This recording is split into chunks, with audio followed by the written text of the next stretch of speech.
ゆっくりレ夢ムです。マリサだぜ。年の瀬も迫ってきたわね。今年も終わってしまうな。マリサは、今年はどんな一年だったのかしら？時計では、購入したいモデルも変えたから、良い一年だったと言えるぜ。それは良かったじゃない。今年中に、もう一本変えたら最高の一年と言えるな。ちょっと贅沢なんじゃないの？そう言われたら返す言葉もないのぜ。ロレックスは希望モデルを購入するのが大変だもんね。そうなんだよな。レ夢ムは、良い一年だったのか？私は、最高の一年だったわよ。それはすごいな。何が一番良かったのかな？こたつに入って、テレビでイケメンを見ながら、お菓子を食べれたら、毎日が幸せよ。レ夢ムが、ほんと羨ましいぜ。それで、今日はどんな小話かしら？来年、ロレックスが買いやすくなるか予想してみるぜ。根拠はあるのかしら？もちろん、ないぜ。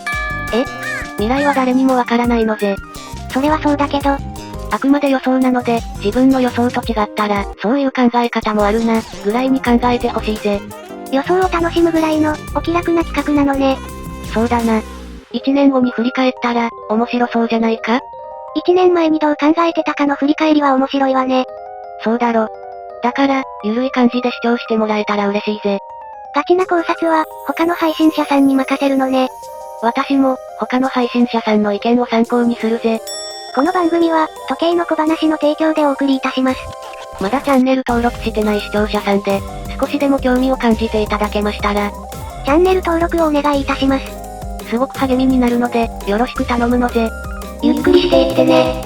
それで、どんな感じで予想するのかしら？モデルごとで考えてみるぜ。ただの山間なのかしら？根拠は、新購入制限ルールと価格改定を前提にするぜ。確かに、それは影響しそうよね。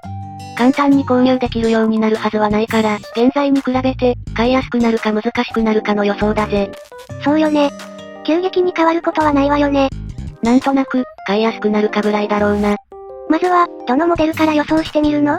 クラシックモデルから予想してみるぜ。最初は、デートジャストからだな。いきなり定番モデルを予想するのね。予想の基準にもなるからな。それで、デートジャストは買いやすくなると思うの？デートジャストは、買いやすくなるぞ。理由は？人気のフルジュビモデル以外だけど、購入制限で不人気モデルが出ると思うな。今までは、クラシックモデルは制限なかったのよね？そうなんだ。今までは購入制限対象じゃなかったから、提案されたら購入する人も多かったと思うけど、半年間、購入できなくなるから妥協しない人が、増えると予想しているぜ。なるほどね。ただ、フルジュビのミントグリーンなどの人気モデルは競争が激しくなると思うから、購入は来年の方が難しくなると思ってるぜ。人気モデルは厳しくなりそうよね。あくまで、購入しやすくなるのは、ベゼルやブレスを選ばずデートジャストを購入する場合だ。とにかくデートジャストが欲しい人には良いのかもね。生産数は一番多いと思うしな。こんな感じで予想していくのね。次は、デートだな。買いやすくなるぞ。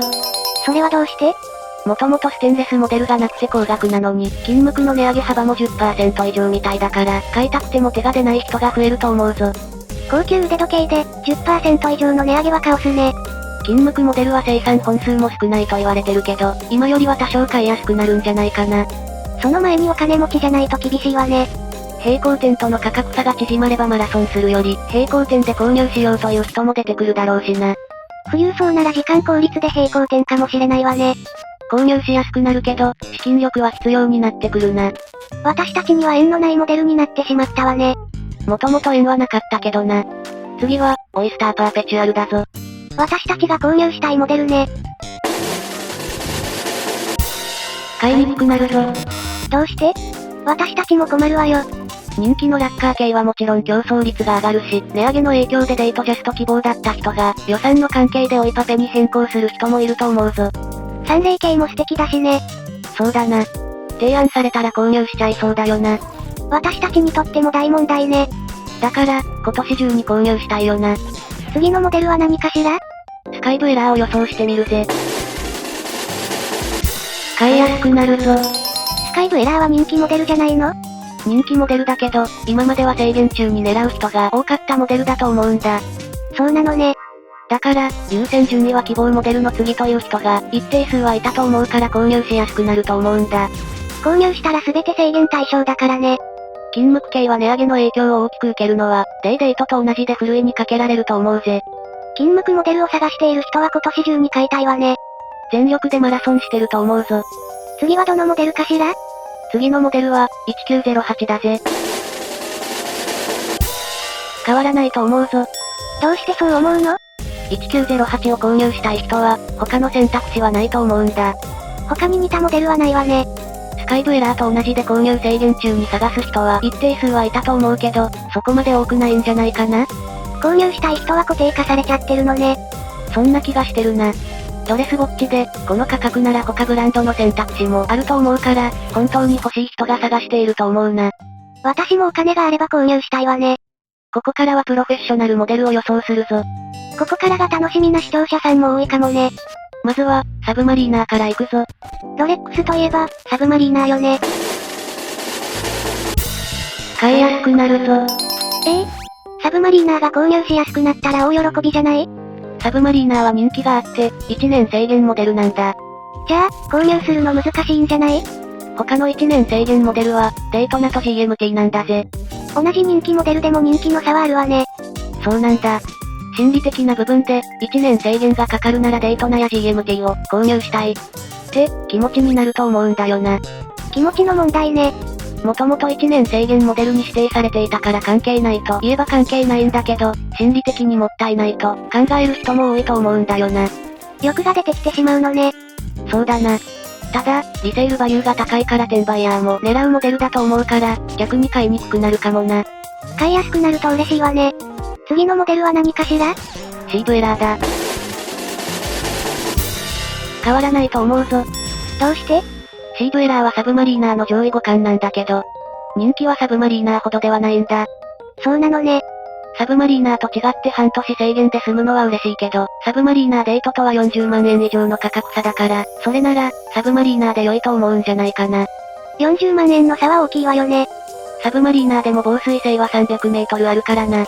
十分よね。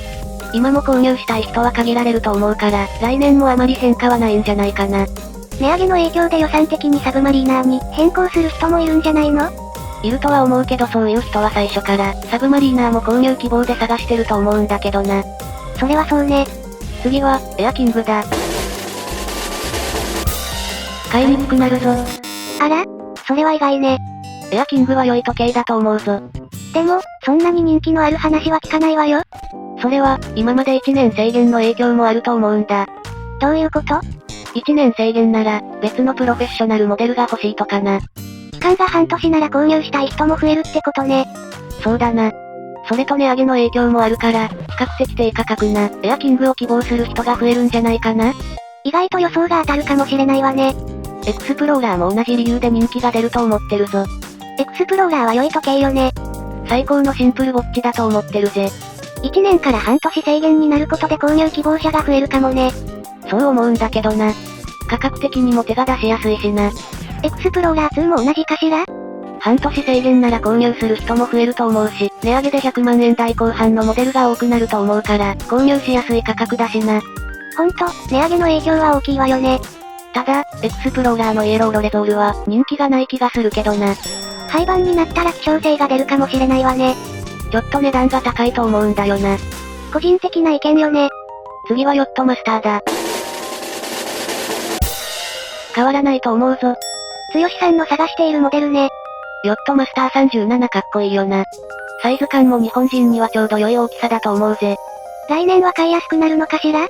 買いにくくなる要素はないと思うんだけど、プラチナを使ってるから、ほんと入荷量が少ないみたいだな。入荷自体が少ないんじゃ、購入しやすくなっても、実感が湧かないかもしれないわね。今までは、ヨットマスター42だけが制限モデルだったから、ヨットマスター37は購入しやすくなるとは思ってるけどな。今までは購入しても制限がなかったのね。とりあえずで購入するパターンはなくなると思うぞ。つよしさんが購入できるといいわね。応援するのぜ。つよしさん、頑張ってください。残りも少なくなってきたな。次は、何かしら？ディープシーだ。変わらないと思うぞ。特殊でマニアックよね。44ミリあるから、日本人には少し大きいと思うぞ。チャレンジは、50ミリあるって言ってたわよね。展示品を見ると笑いがこみ上げてくるな。規格外の大きさなのね。購入制限は1年から半年に短縮されたけど、欲しい人は変わらず欲しいだろうし、興味のない人には、変わらず興味がないんじゃないかな。そうよね。深海に行くことなんて一生ないと思うわ。CV ラーでもオーバースペックだよな。そろそろ終わりも近いかしら？次は、いよいよ GMT マスター2だぜ。いよいよね。絶望的じゃないか。やっぱりそうよね。人気モデルなだけじゃなく、転売ヤーも狙ってるからな。そうよね。どのモデルを購入しても購入制限になるから、妥協しないで希望モデルを追う人も多いと思うぞ。そうよね。購入制限期間中にチャンスがあるかもしれないわ。もしかしたら、抽選予約に当たるかもしれないからな。購入できたら奇跡レベルね。GMT マスターは、1955年に登場したから、来年が70周年の記念年になるんだ。新作モデルのかしら？普通に考えて新作発表がされると思うぞ。すごく楽しみね。それもあるから余計に人気になって購入しづらいかもな。狙っている人は、今年以上に頑張らないとね。ここまで来ると、運の要素の方が強いかもな。そうよね。いよいよ最後の発表だぜ。結構、長かったわよね。みんなの憧れ、コスモグラフデートナだ。土の子を探すレベルじゃないか？もう都市伝説レベルね。デートナに関しては金無垢モデルでも、転売益が出るんじゃないかな？やっぱり、デートナはすごいのね。デートナが欲しくない人の方が希少だと思うから、どのモデルを購入しても制限かかるなら、デートナ一点狙いのランナーさんも多いんじゃないかな？転売ヤーも一番狙うモデルよね。円と運とタイミングが全て揃わないと難しいと思うぞ。購入できたら過方にしないとね。今回の値上げでステンレスモデルは、まだ手が届くぐらいの値上げで済むみたいだけど、再来年の値上げで手が届かなくなる可能性もあると思うな。来年は今年以上に勝負の年になるわね。今年も残り少ないけど、機会があれば放転しないとな。今回の小話は、いかがでしたか？少しでも面白いと感じてくれた方がいましたら、すごく励みになりますので、チャンネル登録&高評価、よろしくお願いいたします。動画も少しずつ増えてきましたので、まだ視聴していない動画がございましたら、もう一本視聴していただけたら、嬉しいです。ご視聴ありがとうございました。